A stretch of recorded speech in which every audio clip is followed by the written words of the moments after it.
हरे कृष्ण कृष्ण कृष्ण हरे हरे, हरे राम राम राम हरे हरे, हरे कृष्ण कृष्ण कृष्ण हरे हरे, हरे राम राम राम हरे हरे। ओम अज्ञानतिमिरान्धस्य ज्ञानाञ्जनशलाकया चक्षुरुन्मिलितं येन तस्मै श्रीगुरवे नमः। श्रीचैतन्यमनोभीष्टं स्थापितं येन भूतले स्वयं रूपकदा मह्यं ददाति स्वपदान्तिकम्। वन्देऽहं श्रीगुरो श्रीयुतापदकमलं श्रीगुरून् वैष्णवांश्च श्रीरूपं साग्रजातं सहगण रघुनाथान्वितं तं सजीवं साद्वैतं सावधूतं परिजनसहितं कृष्ण चैतन्य देवं श्रीराधा कृष्णपादान् सहगण ललिता श्रीविशाखान्वितांश्च नमः। ओम विष्णुपादाय कृष्णपृष्ठाय भूतले श्रीमते भक्तिवेदांत स्वामी नीति नामिने नमस्ते सारस्वते देवे गौरवाणी प्रचारिणे निर्विशेष शून्यवादी पाश्चात्य देशतारिणे। जय श्री कृष्ण चैतन्य प्रभु नित्यानंद श्री अद्वैत गदाधर श्रीवासादि गौर भक्त वृंद। हे कृष्ण करुणा सिंधु दीनबंधु जगतपते गोपेश गोपिका कांत राधाकांत नमोस्तुते। तप्त कांचन गौरांगी राधे वृंदावनेश्वरी वृषभानुसुते देवी प्रणमामि हरिप्रिये। जय श्री कृष्ण चैतन्य प्रभु नित्यानंद श्री अद्वैत गदाधर शिवासादि गौर भक्त वृंद। हरे कृष्ण कृष्ण कृष्ण हरे हरे, हरे राम राम राम हरे हरे। हरे कृष्ण हरे कृष्ण। भक्तिशास्त्रीच्या पुढच्या लेसनमध्ये उपस्थित भक्तांचं हार्दिक स्वागत आहे। तर आपण सुरू करणार आहोत भगवद्गीता अध्याय 18 आणि श्लोक संख्या 56 पासून पुढे। तर श्रीकृष्ण या पुढच्या सेक्शनमध्ये प्रत्यक्ष भक्तीबद्दल सांगणार आहेत। ओम अज्ञानतिमिरान्धस्य ज्ञानाञ्जनशलाकया चक्षुरुन्मिलितं येन तस्मै श्री गुरवे नमः। तर जो नेहमी सर्व कर्म करत असतो पण माझ्यावर पूर्णतः अवलंबून असतो तो माझ्या कृपेने शाश्वत आणि अविनाशी धाम प्राप्त करतो। तर शुद्ध भक्त सर्व कार्य करत असतो परंतु त्याचा उद्देश स्वतःसाठी नसतो, तो श्रीकृष्णांच्या सेवेसाठी असतो। तो कर्माचं फळ स्वतः घेत नाही तर त्याचा आधार भगवंत असतात। अशा भक्ताला भगवंत स्वतः कृपापूर्वक नित्य धाम प्रदान करतात। भक्ताला कर्म सोडावं लागत नाही पण कर्माचं फळ भगवंतांना अर्पण करून तो कर्मबंधनातनं मुक्त होतो।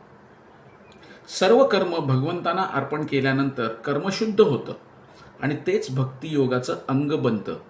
माझ्यावर अवलंबून रहा ही आज्ञा सर्व युगातल्या साधनांचा सार आहे। कुठलंही युग असू दे।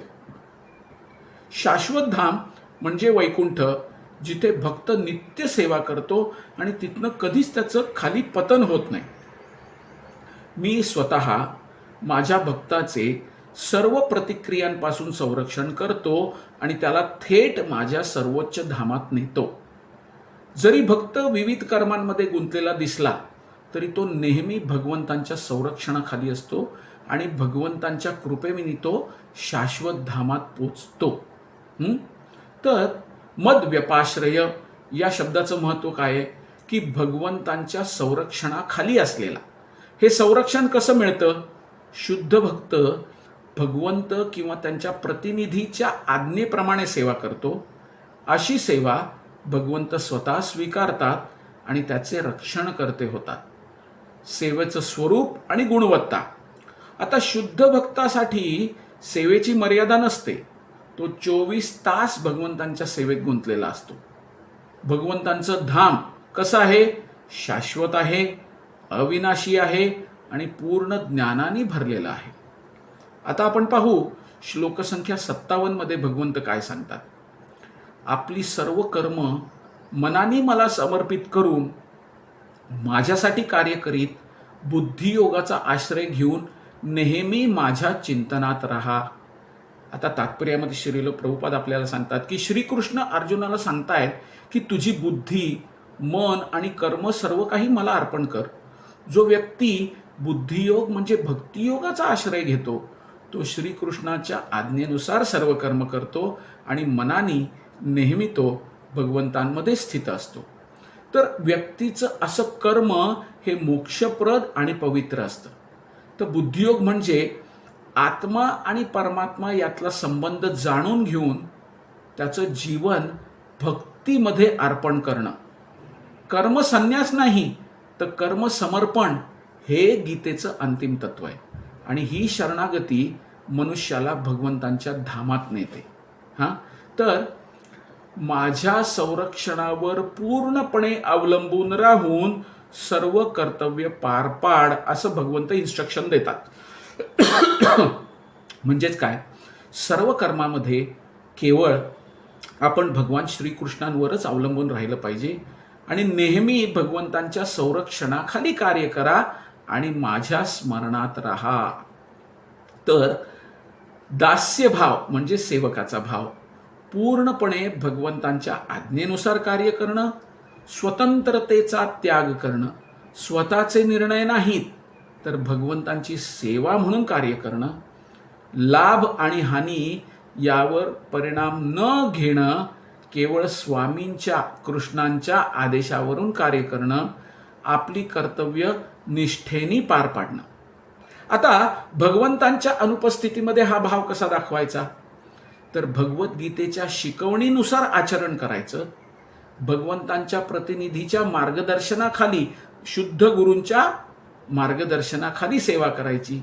मत्परः याचा अर्थ भगवंतांशिवाय दुसरं कोणतंही ध्येय ठेवायचं नाही. भगवंतांना संतुष्ट करणं हेच जीवनाचं परम ध्येय हे निश्चित करायचं.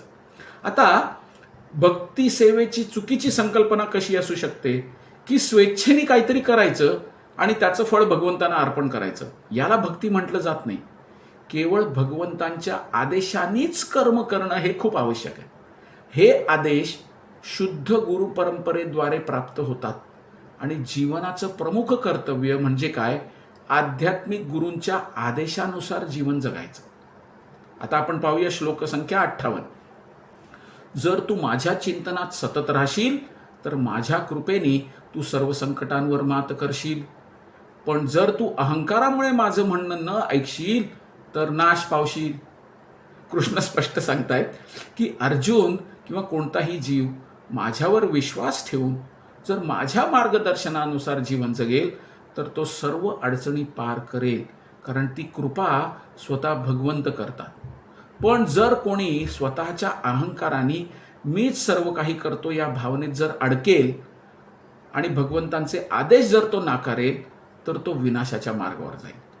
मच्चित्तः म्हणजे मनाने पूर्णपणे भगवंतात स्थिर होणे.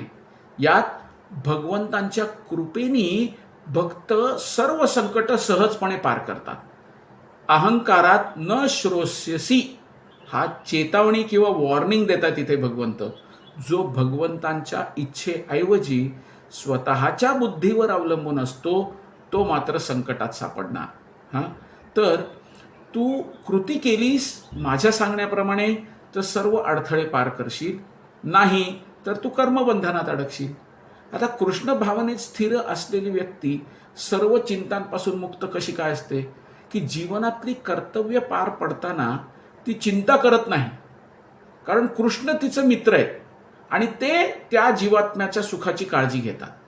आता कृष्ण भावनेत स्थिर असलेली व्यक्ती मुक्त आणि निर्भय कशी काय असू शकते, कारण तिच्या सर्व कृती कृष्णाच्या अंतःप्रेरणेने घडतात, त्या शुद्ध आध्यात्मिक गुरूंच्या पुष्टीने समर्थन झालेले असतात. या उलट सामान्य जीव नेहमी कठोर आणि भौतिक नियमांच्या बंधनात अडकलेला असतो. तर आता आपण पाहूया श्लोक संख्या 59. तू जर अहंकाराच्या आधारावर विचार करतोस की मी युद्ध करणार नाही तर तुझा हा संकल्प जो आहे हा व्यर्थ आहे, कारण तुझी स्वाभाविक प्रकृती तुला युद्ध करण्यास प्रवृत्त करेल. आता भगवंत कृष्ण अर्जुनाला सांगतायत की तू अहंकाराने युद्ध न करण्याचा जरी निर्णय घेतलास तरी तुझा स्वभाव जो आहे आणि तुझा धर्म जो आहे तो तुला जबरदस्तीने युद्ध करायला लावेल. कर्म टाळण्याची इच्छा जी आहे ना ही अहंकारापासून उत्पन्न होतं. पण प्रकृतीचे गुण आहेत ना कोणालाही त्याच्या नियोजित कर्मापासून वंचित ठेवत नाही. अहंकारातनं घेतलेले निर्णय हे व्यक्तीला भ्रमात ठेवणारे असतात. पण जेव्हा कृष्ण भावनेचा आश्रय घेतला जात नाही तेव्हा मनुष्य स्वतःच्या इच्छा आणि भ्रम यामध्ये अडकतो. म्हणजे काय, तर कर्तव्य म्हणून युद्ध करणंच आहे. जर तू त्याला टाळण्याचा प्रयत्न केलास तरी सत्व, रज, तम हे 3 गुण तुला त्या प्रकारचं कर्म करण्यासाठी भाग पाडतील. हां, तर स्वभावानुसार कृती करण्याचं उदाहरण काय आहे, तर अर्जुन क्षत्रिय आहे, त्यामुळे युद्ध करणं हे त्याचं नैसर्गिक कर्तव्य आहे.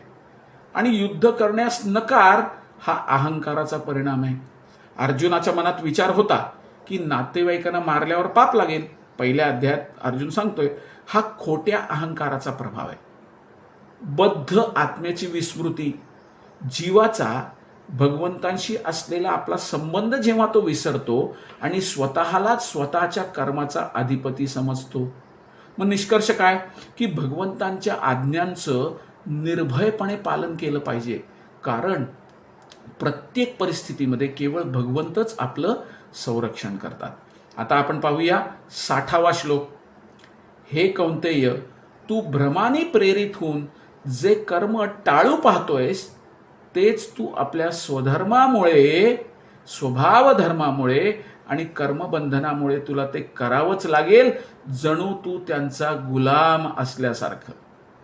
अर्जुन आता काय करतोय, युद्ध टाळू पाहत असला तरी त्याचा क्षत्रिय धर्म त्याला युद्धात ओढून नेणारच. भगवंत सांगतात स्वधर्म हे नियतीसारखं आहे, त्याच्यापासून कोणीही दूर जाऊ शकत नाही. आज्ञा न पाळल्यामुळे मनुष्य बंधनात राहतो, परंतु भगवंतांच्या आज्ञेचं पालन केल्याने तो मुक्त होतो. आता कोणतीही शक्ती भगवंतांच्या इच्छेपेक्षा मोठी नाही आहे. जो कोणी भगवंतांचा आश्रय घेत नाही तो माया आणि प्रकृतीच्या नियंत्रणाखाली येतो. कृष्ण भावना म्हणजे काय आहे, तर पूर्ण आत्मसमर्पण. जर तू माझी आज्ञा पाळली नाहीस तर तू निसर्गाच्या अधीन होशील, एखाद्या बाहुलीप्रमाणे नाचवला जाशील. भगवंत स्पष्ट करतायत. आता आपण पाहू भगवंतांचे आदेश पाळल्याचा परिणाम काय. जो स्वतःहून भगवंतांच्या मार्गदर्शनाखाली सेवा करतो तो गौरवशाली बनतो, आणि जो भगवंतांच्या आज्ञा नाकारतो तो प्रकृतीच्या अधीन होऊन त्याच्याकडनं जबरदस्तीने कर्म करून घेतलं जातं. मग भगवंतांच्या सेवेत स्वतःला जर आपण अर्पण केलं तर फुल फ्रीडम आणि ग्लोरिफिकेशन, गौरव सुद्धा होईल. नाही तर जीव प्रकृतीच्या बंधनात एखाद्या बाहुलीप्रमाणे अडकतो. आता श्लोक संख्या 61 ते 63 याच्यात अत्यंत गूढ ज्ञान भगवंत देत आहेत. परमात्म्यास शरण जाणे. हां, तर आपण पाहूया श्लोक संख्या 61. हे अर्जुना, ईश्वर सर्व प्राण्यांच्या हृदयात वास करत आहे आणि तो आपल्या मायेमुळे सर्व प्राण्यांना यंत्रावर बसून फिरवत आहे. हां, काय आहे, भगवंत हृदयात परमात्मा म्हणून विराजमान आहेत आणि सर्व जीवांचं दिशादर्शन आणि निरीक्षण करतात. जसं एखादा ड्रायव्हर असतो तो गाडी चालवतो, त्याचप्रमाणे भगवंत जीवाला त्याच्या कर्मानुसार फिरवत राहतात. हे शरीर म्हणजे एक यंत्र आहे आणि आत्मा त्या यंत्रावर बसलेला असतो, पण नियंत्रण मात्र परमेश्वराच्या हातात असतं. जो कृष्ण भावनेत स्थिर होतो तो हृदयातल्या ईश्वरांच्या आज्ञेवर अवलंबून राहतो. अन्यथा जीव मायेमुळे भ्रमित झालेला आहे. जीव स्वतःला स्वतंत्र समजतो, पण त्याच्या कर्मानुसार प्रकृती त्याच्यावर नियंत्रण ठेवते आणि तो जन्म मरणाच्या चक्रात अडकतो. फक्त परमात्माच, आपण जर परमात्म्याला शरण गेलो तर त्या शरणागतीनं जन्म मृत्यूच्या चक्रातनं मुक्त होऊ शकतो. आता परमेश्वर हा सर्वांचा स्वामी आहे, सूत्रधार आहे. तो प्रत्येक जीवाच्या हृदयात स्थित आहे. सर्व जीवांच्या फिरण्याच्या प्रवृत्तीचं मार्गदर्शन करत आहे. ज्याप्रमाणे यंत्रावर एखादी बाहुली बसवलेली असते ना आणि ती फिरत असते, त्या पद्धतीने. तर या श्लोकात अर्जुनाच्या मर्यादित निर्णय क्षमतेचं स्पष्ट दर्शन होतं. अर्जुन हा सर्वज्ञ नाही आहे. भगवंत आपल्या पूर्व कर्मानुसार आपल्याला मार्गदर्शन करतायत. एकाच परमात्म्याच्या उपस्थितीत सुद्धा विविध शरीरं विविध प्रकृतीनुसार वेगवेगळ्या गतीने कार्य करताना आढळून येतात. उच्च वेगाच्या मोटारमध्ये बसलेला व्यक्ती हा हळू चाललेल्या कारमध्ये बसलेल्या व्यक्तीपेक्षा लवकर पोचतो. जरी दोन्ही कार या ड्रायव्हरद्वारे जरी चालवलेल्या असल्या तरी त्यांच्यामध्ये विविधता आहे ना. आपलं कर्तव्य म्हणजे पूर्ण शरणागती स्वीकारायची, कारण आपण स्वतंत्र नाही, आपण कायमस्वरूपी भगवंतांच्या नियंत्रणाखालीच आहोत. आता आपण पाहूया श्लोक संख्या 62. हे भारत अर्जुना, तू सर्व भावनांनी त्या परमेश्वराच्या शरणी जा. त्याच्या कृपेनेच तू परम शांतता आणि शाश्वत धाम प्राप्त करशील. तो परमेश्वर म्हणजे मी स्वतः आहे. भगवंत कृष्ण इथे स्पष्ट सांगतायत की संपूर्ण मनानी, भावनेनी, निशंक मनानी माझ्या शरणागत ये. फक्त भगवंतच त्यांच्या कृपेने शाश्वत मुक्ती आणि आध्यात्मिक शांती प्रदान करू शकतात. आणि हेच गीतेतलं सार आहे संपूर्ण शरणागती. शांती ही युक्तीने नाही तर भगवंतांच्या कृपेने प्राप्त होते. आपल्या बुद्धीची आयडिया लावून आपण शांती प्राप्त करू शकत नाही. जेव्हा भगवंत प्रदान करतात, त्यांची कृपा जेव्हा होते तेव्हाच शांती प्राप्त होणार आहे. आता आपण पाहू श्लोक संख्या 63. हे अर्जुना, मी तुला हे अत्यंत गूढ ज्ञान सांगितलंय. आता तू याचं संपूर्ण विचारपूर्वक चिंतन कर आणि तुला जे योग्य वाटतं ते कर. भगवान श्रीकृष्ण सांगतात की आतापर्यंत मी काय केलं, तर तुला सर्व गूढ ज्ञान सांगितलं. आता तू काय करू शकतोस, तर स्वतंत्र विचार कर, निर्णय घे. भगवंत कुठेही जीवात्म्यावर जबरदस्ती करत नाहीयेत, पण पूर्ण माहिती देऊन शरणागतीचा मार्ग सुचवतायत. तर भगवंत भक्ताला निवड करण्याची संधी देतात, चॉईस. पण शरणागतीचाच मार्ग हा सर्वश्रेष्ठ शाश्वत फलदायी आहे याची हिंट सुद्धा भगवंत देतात. पूर्णतः माझ्या चरणी शरण जा, कारण माझ्याच कृपेने तू शाश्वत शांती आणि शाश्वत निवासस्थान म्हणजे वैकुंठ प्राप्त करू शकशील. सर्व दुःखांपासून मुक्ती आणि सर्वोच्च परमधाम प्राप्त करण्याचा उपाय भगवंत इथे सुचवताय. चॉईस जरी आपल्या हातात दिलाय भगवंतानी, तरी मार्ग गाईड सुद्धा त्यांनी केलेला आहे. आपल्याच हृदयात स्थित असलेल्या परमेश्वराच्या चरणी आपण पूर्ण शरणागत गेलं पाहिजे आणि हाच सर्व समस्यांवरचा उपाय आहे. परमपदम. याचा अर्थ काय आहे की शाश्वत धाम, आध्यात्मिक आकाश, वैकुंठ, परमात्म्यास शरण जाणं म्हणजे काय, तर कृष्णाला शरण जायचं आहे. 15वा अध्याय, 10वा अध्याय याच्यामध्ये भगवंत हेच मार्गदर्शन करतायत. तर या श्लोकामध्ये अधिक गूढ ज्ञान स्पष्ट करतायत. कृष्ण काय करतायत, अर्जुनाला निवड करण्याची संधी उपलब्ध करून देतायत आणि त्याला हेही सांगतायत, नीट विचारपूर्वक समजून घे आणि तुला जे योग्य वाटतं ते कर. यथेच्छसी तथा कुरु. भगवंत आपल्या स्वतंत्र इच्छेमध्ये कधीही अडथळा आणत नाहीत, तर ते आपल्याला विचार करण्याची संधी देतात. कारण निर्णयाने भक्ती स्वीकार करणं याला खरं समर्पण म्हणतात.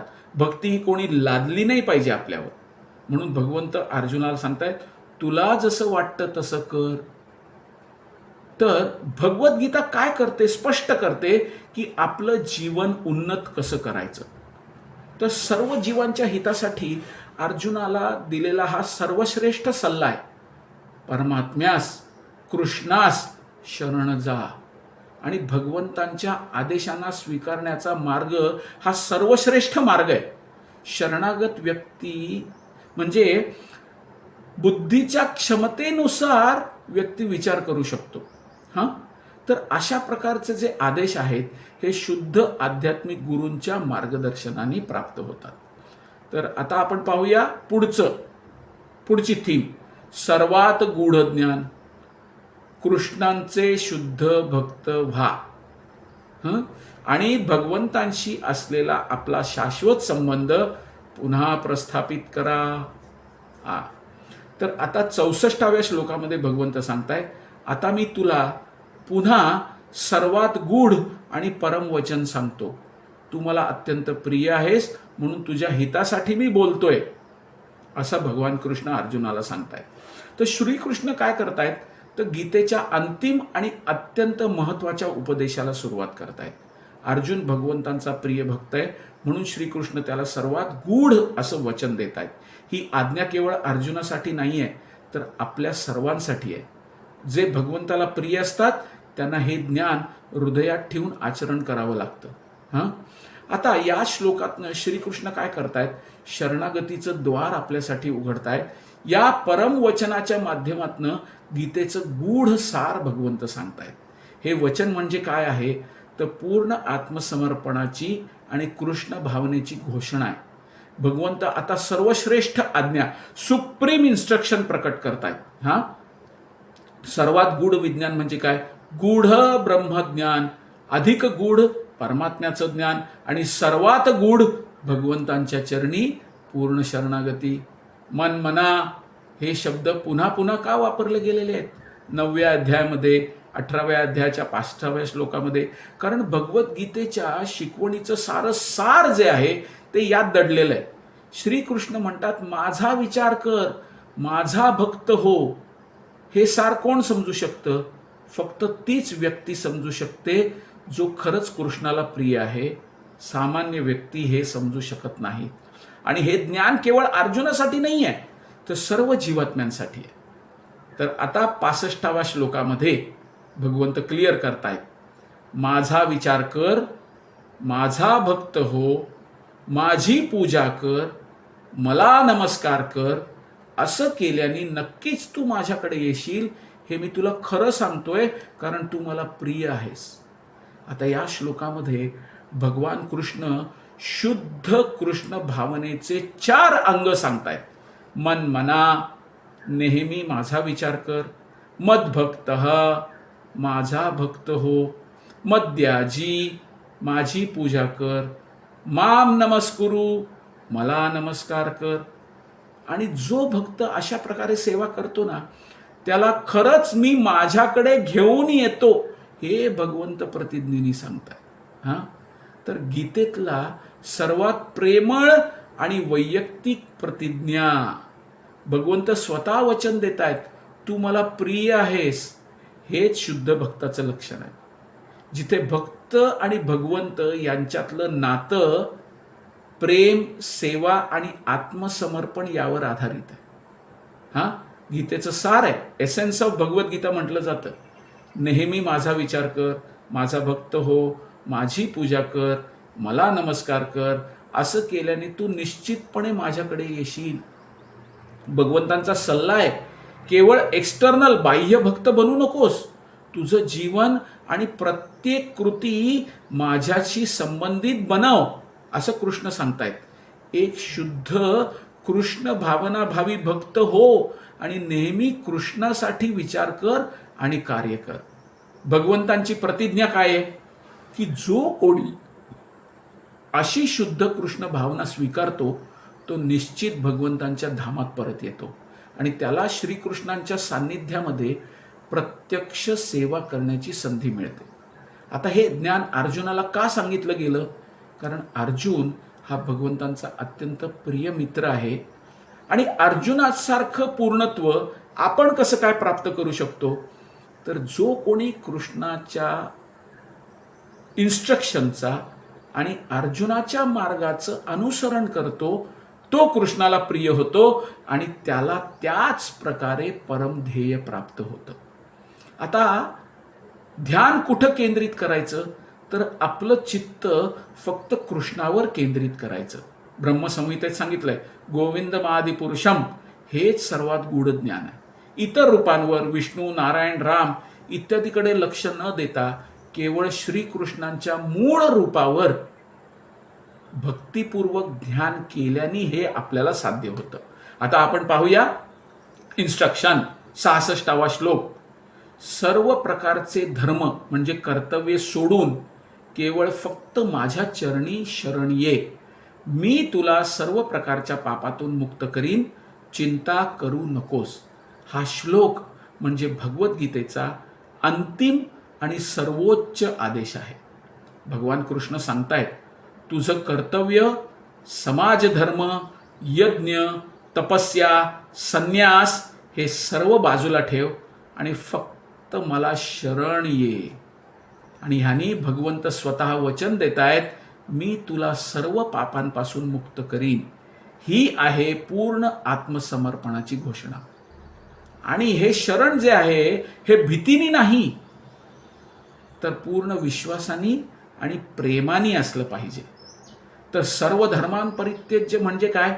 स्वधर्म टाकून देणं नाही, तर स्वतःचे अधिकार, अहंकार, गर्व, फळाची अपेक्षा या सगळ्या सोडायच्या आहेत. माम एकम शरणम व्रज, केवळ मला कृष्णालाच शरण ये, दुसरा कोणताही पर्याय आपल्यासमोर नाही आहे. यामध्ये कृष्ण भावनेचा शुद्ध आणि अंतिम संदेश आहे, तो आहे समर्पण प्लस सेवा प्लस विश्वास इज इक्वल टू शाश्वत मुक्ती. काही जणांना शंका वाटू शकते की मी श्रीकृष्णांच्या शब्दांचा कसा काय स्वीकार करायचा, मी योग्य शुद्ध भक्ती करू शकतो का, आधी मला संन्यास, तपश्चर्या, व्रत वगैरे करून स्वतःला शुद्ध करायला नको का? तर ही शंका भगवंत या श्लोकामध्ये संपूर्णपणे दूर करतात. पूर्ण आणि तात्काळ शरणागती हेच भक्ती सेवेच्या पात्रतेसाठी एकमेव योग्य साधन आहे. आणि आपल्याला त्याला पात्र होण्यासाठी शुद्ध भक्ती सुरू करणे हेच सर्वश्रेष्ठ आहे. जर एखादा सतत कृष्णांचा विचार करत असेल तर त्याच्या इतर धर्म कर्तव्यांचं काय? तर भगवंत स्पष्ट सांगतायत, सर्व धर्म संकल्पना, सगळं कर्तव्य सगळं सोडून दे आणि केवळ माझ्या चरणी शरण ये. मग पाप आणि भौतिक प्रक्रिया तुला स्पर्श सुद्धा करणार नाहीत. कसलाही संकोच, भीती बाळगू नकोस. तर गीतेचा अंतिम आणि सर्वोच्च वचन हेच आहे, पूर्ण आत्मसमर्पण, शुद्ध कृष्ण भावना, अंतिम मुक्ती. तर सर्व धर्मांपरित्यज्य म्हणजे काय? तर भगवंतांनी विविध प्रकारचं ज्ञान आणि धार्मिक प्रक्रिया सांगितल्या. आता भगवान श्रीकृष्ण सांगतायत, हे सर्व बाजूला ठेव आणि फक्त माझ्या चरणी शरण ये. शरणागती कसं काय रक्षण करतीये? तर भगवंत स्वतः वचन देत आहेत की मी तुला सर्व प्रकारच्या पापांपासून तुझं संरक्षण करीन. पापांपासून मुक्त होण्यासाठी परिश्रम करण्याची आवश्यकता नाही आहे. फक्त शरणागतीची प्रक्रिया जर आपण अवलंबली तर सर्व प्रकारच्या प्रतिक्रिया मुक्तीचा मार्ग बनवतात. 7व्या अध्यायात सुद्धा भगवंत सांगतात, जे पापापासून मुक्त झालेत तेच भगवंतांना समजू शकतात. येशाम त्वंतगतम पापम. पण इथे श्रीकृष्ण सांगतायत की शरण गेले की मुक्ती आपोआप मिळणार आहे. मग शरणागतीची प्रक्रिया हरिभक्ती विलासमध्ये काही अंग सांगितलेली आहेत. ती अंग आपण जीवनात अवलंबली पाहिजेत. फक्त तेच धार्मिक नियम स्वीकारायचे जे भक्तीला पोषक आहेत. अनुकूल्यस्य संकल्प. भक्तीमध्ये अडथळा आणणाऱ्या गोष्टी टाळायच्या आहेत. कृष्णाच्या संरक्षणावर दृढ विश्वास ठेवायचा आहे. शरीर आणि आत्मा जुळवून ठेवायची चिंता करायची नाहीये, कारण कृष्णांनी स्वतः आपली जबाबदारी उचललेली आहे. स्वतःला नेहमी असहाय्य समजणं आणि जीवनाच्या सर्व प्रगतीसाठी कृष्णालाच एकमेव आधार मानणं. तर ही प्रक्रिया जी आहे ही हरिभक्ती विलासमध्ये आपण पाहू शकतो. इतर शुद्धीकरण प्रक्रिया आणि धार्मिक कर्मांची गरज का नाही आहे? तर प्रभुपाद आपल्याला स्पष्ट करतायत, सर्व कर्म आणि संप्रदाय सोडून भगवंतांच्या चरणी शरण जायचं हेच सर्वोच्च आहे. मा शुचः याचा अर्थ भीती बाळगू नकोस, संकोच करू नकोस. एखाद्याला असं वाटू शकतं की सर्व धार्मिक नियम मोडून किंवा सोडून मी फक्त कृष्णाला शरण जाऊ शकतो का? यस, हे शक्य आहे. आणि हीच भगवद्गीतेची अंतिम इन्स्ट्रक्शन आहे. तर शरणागती म्हणजे पापमुक्ती, शुद्ध भक्ती आणि भगवंतांशी संबंध पुन्हा प्रस्थापित करणे, हीच गीतेची पूर्णता या शेवटच्या ओळीतनं आपल्याला मिळते.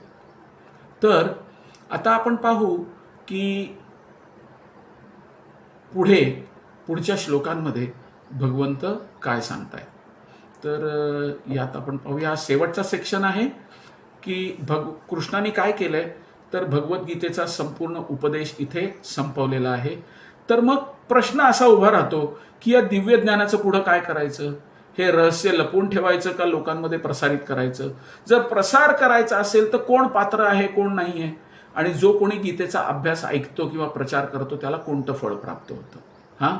तर 67वा श्लोक, हे ज्ञान त्या व्यक्तीला कधीही सांगू नकोस ज्यांनी तपस्या केली नाही, जो भक्त नाही, जो ऐकायला इच्छुक नाही किंवा जो माझ्यावर द्वेष करतो. आता कृष्ण स्पष्टपणे सांगतात की हे ज्ञान सर्वांनाच सांगायचं नाही आहे.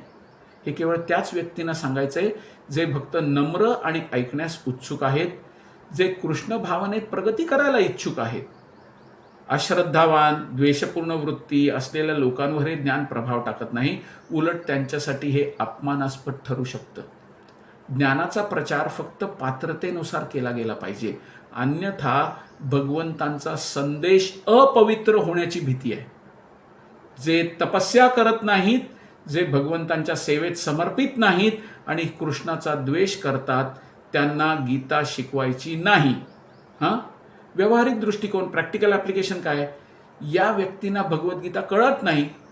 व्यावसायिक भाष्यकार, प्रोफेशनल रिसायटर जे स्वतः श्रीकृष्णांचा द्वेष करतात आणि गीतेचा वापर पैसा कमवण्यासाठी करतात. इंद्रिय सुखावर आसक्त लोक, ते वेदांचे शास्त्र जरी पाळत असले तरी ते इंद्रिय सुखांवर आसक्त आहेत. त्यांना भगवद्गीतेचा संदेश द्यायचा नाही. जो भक्त असल्याचा दावा करतो पण कृष्ण भावनेतल्या कृतीमध्ये कधी सहभाग घेत नाही, अशा व्यक्ती भगवंतांना कधीच समजत नाही. आता लोक कृष्णाचा द्वेष का करतात? कारण कृष्ण परमेश्वर आहेत आणि त्यांच्यापेक्षा श्रेष्ठ कोणी नाही. मग गीतेवर भाष्य का करू नये? जो द्वेषपूर्ण आणि अविश्वासी आहे, ज्याच्याकडे शुद्ध भक्ताच्या परंपरेतून श्रीकृष्णांचं ज्ञान समजून घेण्याची योग्यता नाही, त्याला द्यायचं नाही. आता पाहू 68वा श्लोक, जो कोणी माझ्या भक्तांमध्ये हे परमगुह्य ज्ञान सांगेल तो मला अत्यंत प्रिय बनेल आणि तो निसंशयपणे माझ्याकडे येईल. जो भगवद्गीतेच्या गूढ संदेशाचा शुद्ध प्रचार करतो तो भगवंतांचा प्रिय भक्त बनतो. त्याचं भवितव्य ठरलेलं आहे, तो 100% भगवंतांकडे परत जाणार आहे. शुद्ध भक्तीच्या प्रचाराचं कार्य आहे ना, हे कृष्ण सेवेचं सर्वोच्च रूप आहे. गीतेच्या शिक्षेचा प्रचार करणारा व्यक्ती श्रीकृष्णांचाच अंश बनतो. जो कोणी भगवद्गीतेचा संदेश कृष्णाच्या भक्तांमध्ये प्रचार करतो त्याला शुद्ध भक्ती आणि भगवंतांचं धाम प्राप्त होतं. आता भगवद्गीतेचे शुद्ध प्रचारक हे श्रीकृष्णांच्या दृष्टीने त्यांना अत्यंत प्रिय असतात. फक्त भक्तांमध्येच हा प्रचार करणं योग्य आहे. हे ज्ञान तर्क, बौद्धिकवाद किंवा तात्विक अंदाजासाठी नाही आहे, तर भक्तीच्या प्रगतीसाठी आहे. त्यानंतर 69व्या श्लोकामध्ये भगवान सांगतात, जो माझ्या भक्तांमध्ये हे गूढ ज्ञान सांगतो त्याच्यापेक्षा प्रिय व्यक्ती या जगात दुसरा कोणीही नाही आणि भविष्यातही होणार नाही. श्रीकृष्ण स्पष्ट करतायत, जो भगवद्गीतेचं शुद्ध आणि भक्तिपूर्ण ज्ञान इतर भक्तांमध्ये प्रचार करतो तोच भगवंताला सर्वात प्रिय सेवक असतो. आणि हा प्रचार कृष्ण भावनेची परमसेवा आहे.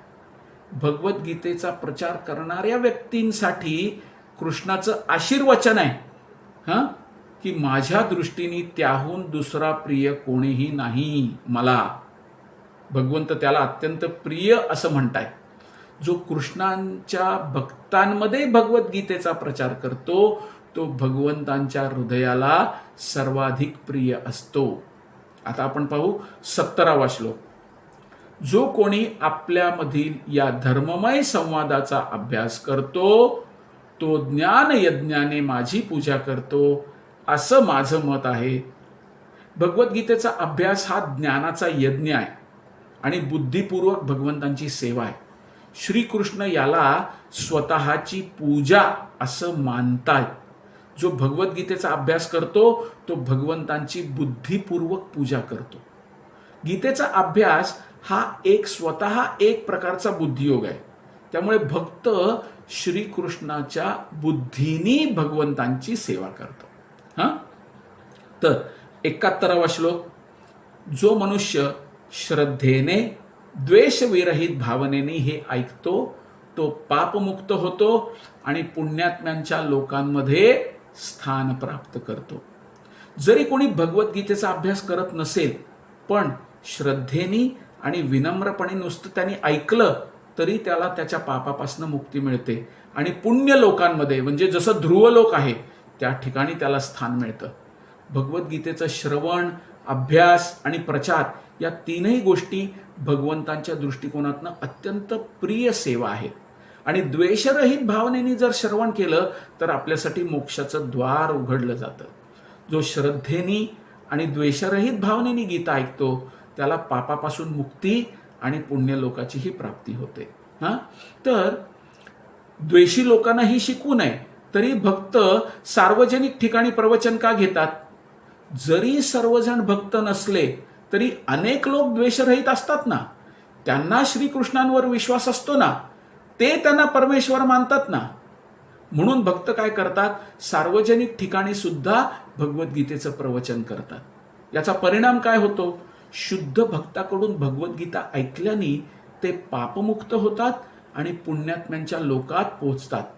जर कोणी शुद्ध भक्त नसेल तरी शुद्ध भक्तांकडून ऐकणं यामुळे तो पुण्यकर्माचं फळ प्राप्त करू शकतो. पुण्यकर्मणाम, पुण्यकर्माच्या लोकात पोहोचणं याचं महत्व काय? याला अश्वमेध यज्ञासारख्या महान यज्ञांचा ह्याच्यात समाविष्ट होतो.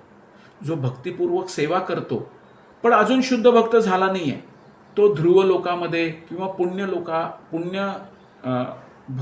पुण्य लोकांच्या ग्रहामध्ये पोहोचतो.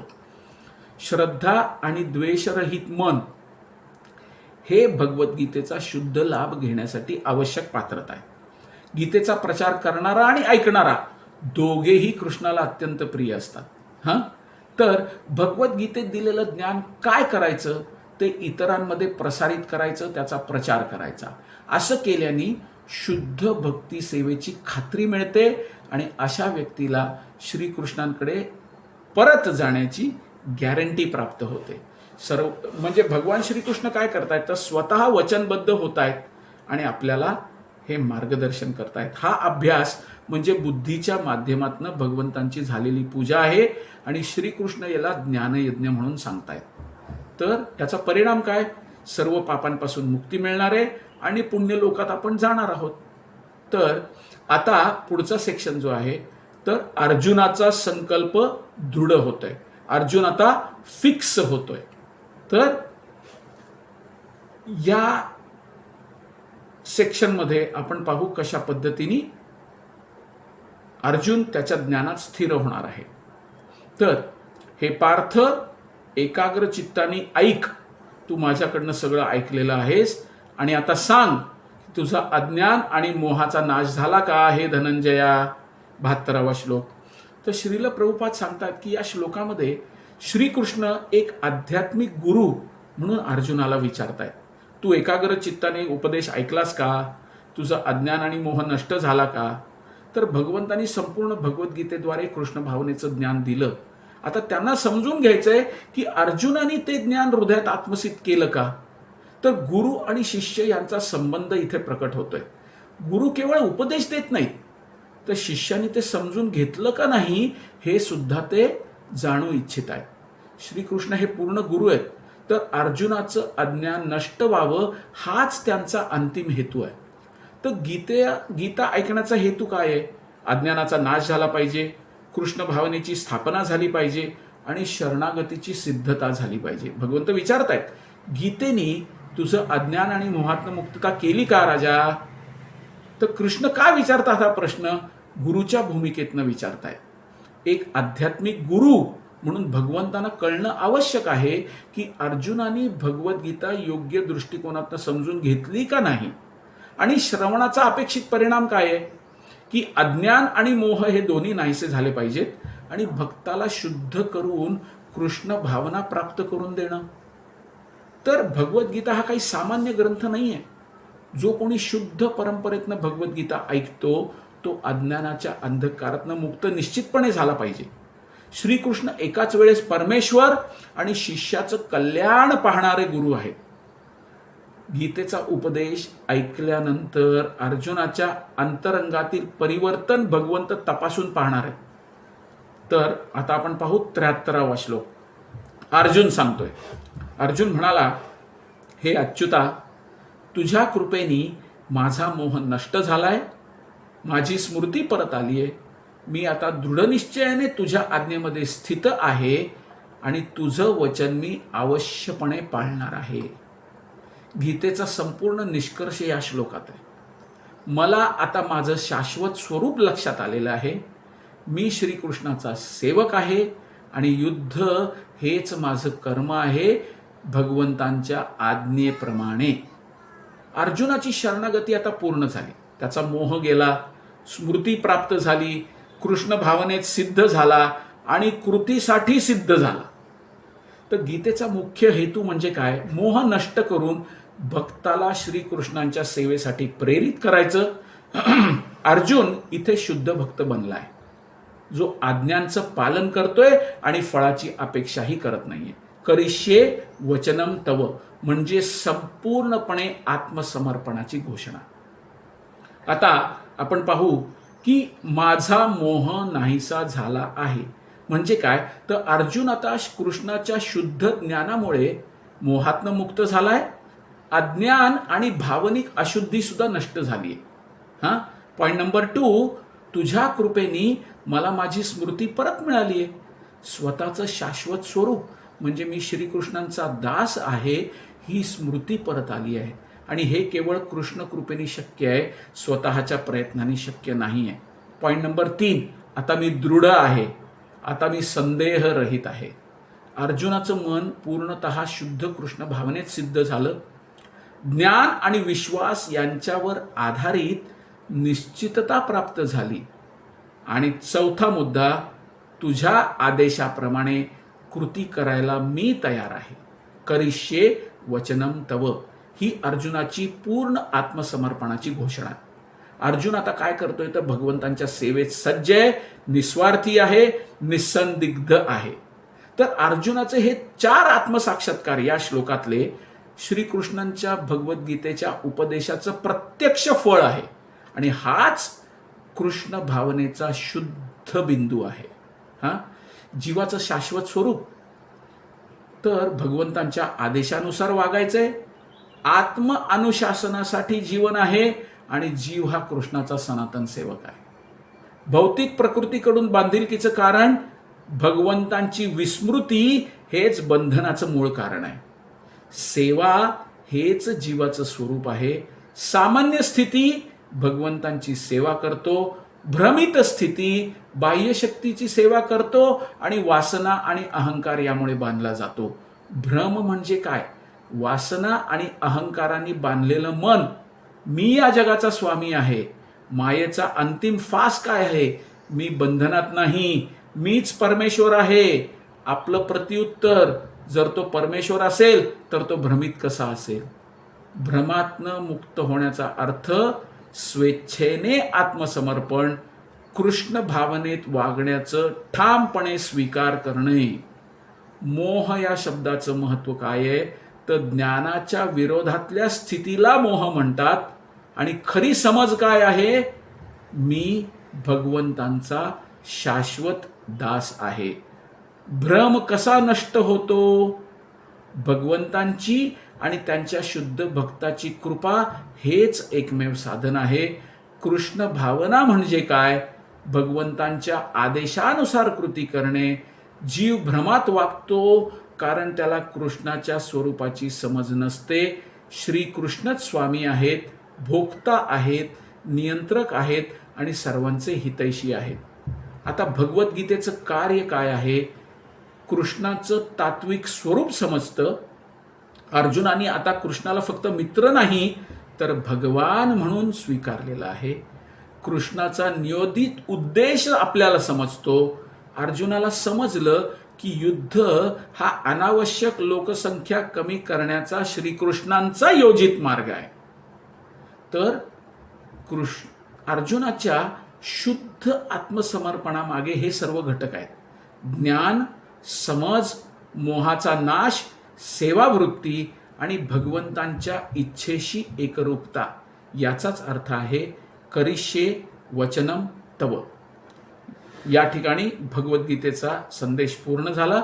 आता संजय वर्णन करतायत 74व्या श्लोकामध्ये, सांगतायत मी वासुदेव श्रीकृष्ण आणि महात्मा पार्थ अर्जुन याच्यातील हा अद्भुत रोमांचकारी संवाद ऐकला. संजय स्पष्ट करतायत की भगवद्गीतेतला हा संवाद आहे ना, हा सामान्य संवाद नाही आहे, तो अद्भुत आहे, दिव्य आहे, हृदयाला रोमांच आणणारा आहे.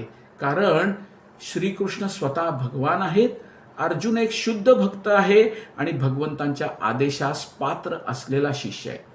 भगवद्गीतेतला हा संवाद हृदयस्पर्शी, तात्विक आणि आत्मा जागृत करणार आहे. केवळ ऐकूनही भक्ताच्या हृदयामध्ये भक्तीचं रोमांच निर्माण करणार आहे. संजय भगवद्गीतेचा संपूर्ण अनुभव ऐकतो आणि रोमांच निर्माण करणारा संवाद असं याचं वर्णन करतो. तर या संदेशात काय अद्भुत आहे, तर परमेश्वर श्रीकृष्ण स्वतः आपल्या शक्तीबद्दल सांगतायत. ते सांगतायत की त्यांचा अत्यंत प्रिय भक्त अर्जुन आहे आणि हा अद्वितीय संवाद दोन महान आत्म्यामधला संवाद न कधी झाला, न पुन्हा भविष्यात कधी होईल. तर आपलं जीवन आनंदी आणि सफल कसं करायचं, अर्जुनाच्या पावलावर पाऊल ठेवून त्याचप्रमाणे श्रीकृष्णाला समजून घेऊन.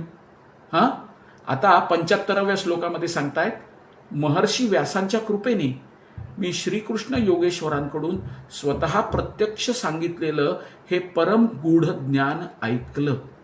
संजय म्हणतायत की हे ऐकणं त्याच्या सामर्थ्यामुळे नाही, तर व्यास मुनींच्या कृपेने शक्य झालं. श्रीकृष्ण स्वतः जे योगेश्वर आहेत, त्यांनी प्रत्यक्ष हा भगवद्गीतेचा उपदेश केला. ही सर्वोच्च कृपा आहे. भगवद्गीतेचं श्रवण सुद्धा आपल्याला फल प्रदान करणार आहे, पण शुद्ध परंपरेतून गुरुकृपेनी आणि नम्रतेनी वास्तविक फळ प्राप्त होणार आहे. संजय व्यासांच्या कृपेला मान्य करतो, ज्यामुळे त्यांनी हे कृष्णाचं वाक्य ऐकलं. तर या श्लोकाचा मुख्य अर्थ आहे, भगवंतांना थेट नाही तर गुरुतत्वामार्फत समजायला पाहिजे.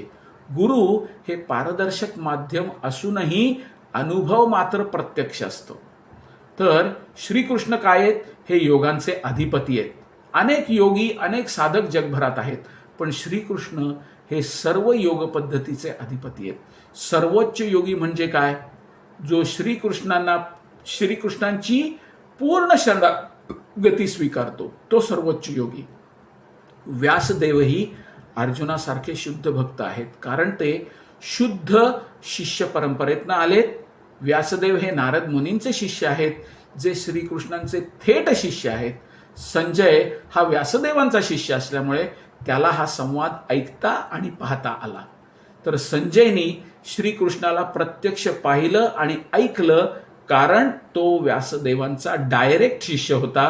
त्याची इंद्रिय शुद्ध झालेली होती व्यासदेवांच्या कृपेनी. तर गुरु शिष्य परंपरा अत्यंत आवश्यक आहे. या परंपरेशिवाय भगवंतांचं ज्ञान पूर्णपणे समजणं अशक्य आहे. विशेष करून भगवद्गीते संबंधातलं ज्ञान चुकत जरी असलं तरी परंपरेविना शिकवलं गेलं तर ते चुकणार आहे. म्हणून आपल्याला परंपरेतनंच हे ज्ञान घेणं कर्मप्राप्य आहे. आध्यात्मिक गुरु हा व्यासदेवांचा प्रतिनिधी आहे, म्हणूनच त्यांच्या जन्मदिवशी व्यासपूजा केली जाते. गुरु म्हणजे भगवंतांच्या इच्छेचा शुद्ध प्रतिनिधी असतो.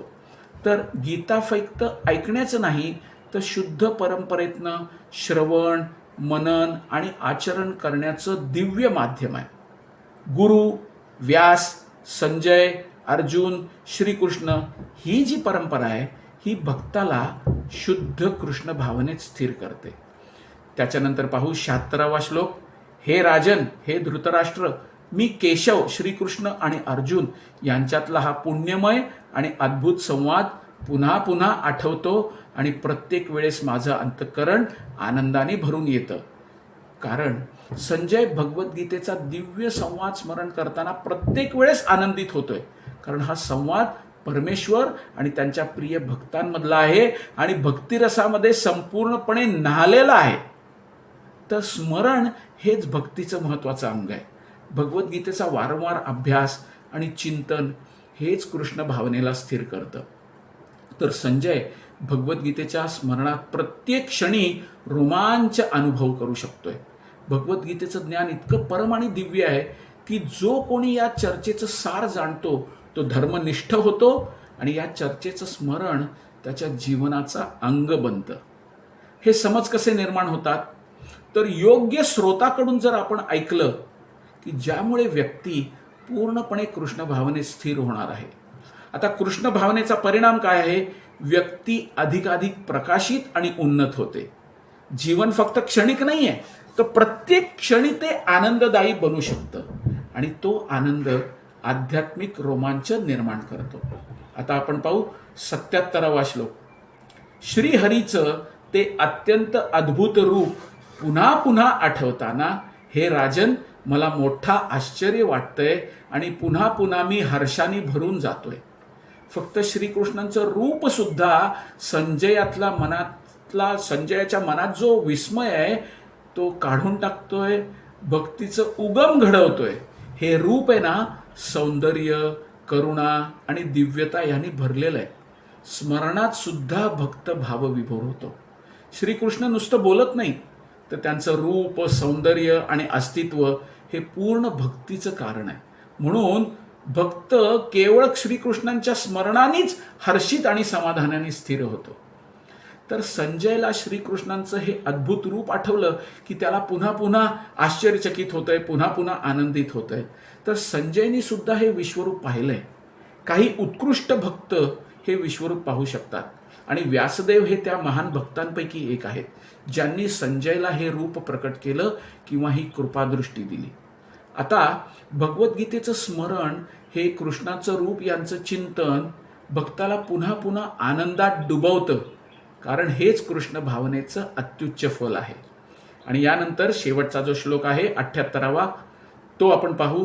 ज्या ठिकाणी योगेश्वर श्रीकृष्ण आहेत आणि ज्या ठिकाणी महान धनुर्धर अर्जुन आहे तेथे निश्चितच ऐश्वर्य, विजय, उत्कट शक्ती आणि धर्म यांचा वास आहे, असं माझं ठाम मत आहे. श्रील प्रभुपाद सांगतायत की श्रीकृष्ण म्हणजे योगांचे स्वामी आहेत. अर्जुन म्हणजे शुद्ध भक्त आणि भक्तिभावाने प्रेरित योद्धा आहे. जिथे भगवंत आणि त्यांचा शुद्ध भक्त एकत्र येणार आहेत तिथे सर्व शुभ गोष्टींचा संयोग असतो. ऐश्वर्य, विजय, सामर्थ्य आणि धर्म. तर भगवद्गीतेचा अंतिम श्लोक आहे हा अत्यंत महत्त्वपूर्ण संदेश देतो. भक्ती आणि भगवंत एकत्र असतात तर तिथे अधर्माचा पराभव होतो आणि धर्माचा विजय होतो. संजयाचे या उद्गारामध्ये एक दृष्टी आहे. कृष्ण भावनेत स्थिर भक्ताचं जीवन हे विजयशाली आणि शुभमय असतं. तर हा अंतिम श्लोक म्हणजे गीतेचं सार आहे. पूर्ण समर्पण, कृष्ण भावना आणि शुद्ध भक्ती हेच अंतिम विजयाचं रहस्य आहे. तर जिथे योगेश्वर कृष्ण आहेत, जिथे महान धनुर्धर अर्जुन आहे, तिथे नक्कीच विजय, ऐश्वर्य, चमत्कारी शक्ती आणि धर्म असेल. कृष्ण युद्धभूमीवर त्यागाचं ऐश्वर्य प्रकट करतायत. काय करतायत? तर स्वतः रथ चालवण्याचं कार्य स्वीकार करतायत. हे भगवंतांचं, कृष्णाचं निस्सीम प्रेम आणि सेवावृत्तीचं दर्शन आहे. महाराज युधिष्ठिरांच्या जीवनाबद्दल भविष्यवाणी होती, कारण कृष्ण आणि अर्जुन त्याच्या बाजूनी होते. त्यामुळे युधिष्ठिराचा विजय निश्चित झाला. त्याचं राज्य धर्मयुक्त, यशस्वी आणि सत्य प्रवृत्तीने परिपूर्ण होतं. युधिष्ठिर कधी खोटं बोलले नाही. कृष्ण अर्जुनाला युद्ध करण्यासाठी प्रवृत्त करतात, कारण हे अनैतिक नाही का? कारण उत्तर भगवद्गीता म्हणजे परम नैतिक शास्त्र आहे. मनुष्य भगवंतांचा भक्त व्हावा हाच धर्माचा मूळ उद्देश आहे. सर्व धर्माचा त्याग करून माझ्या अधीन हो, हीच सर्व धर्म आणि नैतिकतेची अंतिम शिकवण आहे. कर्म, योग, भक्ती आणि ज्ञान यांचं नियमन, स्वअनुभूती आणि ध्यान हे माध्यम स्तर आहेत, पण श्रीकृष्णाला समर्पण हे सर्वोच्च गूढ ज्ञान आहे. तर भगवद्गीता हे 5 तात्विक विषयांवर बोलते. ईश्वरा, जीव, प्रकृती, काळ आणि कर्म हे वेगवेगळे कृती आणि वेगळेपणा दाखवतात, पण ते सर्व ईश्वरांपासून निर्माण होतात. तर चैतन्य महाप्रभूंचं जे तत्वज्ञान आहे, अद्वैत आणि भिन्नता, काही वेगळं भासतं पण ते भगवंतांशीच जोडलेलं असतं. जीव म्हणजे कृष्णांची सीमांत शक्ती आहे. त्याच्याजवळ थोडी स्वतंत्रता आहे, पण योग्य वापर केला तर तो नैसर्गिक भक्तिरस प्राप्त करू शकतो. जिथे कृष्ण आहेत तिथे धर्म आहे, जिथे अर्जुनासारखा भक्त आहे तिथे विजय आहे. भगवद्गीतेचा हा अंतिम श्लोक हे शिकवतो की पूर्ण समर्पण सर्वोच्च धर्म आहे. तर अशा ठिकाणी हा 18वा अध्याय पूर्ण झाला. ग्रंथराज श्रीमद भगवद्गीता की जय. श्रील प्रभुपाद की जय. वांछाकल्पतरुभ्यश्च कृपा सिंधुभ्य एव च पतितानां पावनेभ्यो वैष्णवेभ्यो नमो नमः. अनंत कोटी वैष्णव वृंद की जय.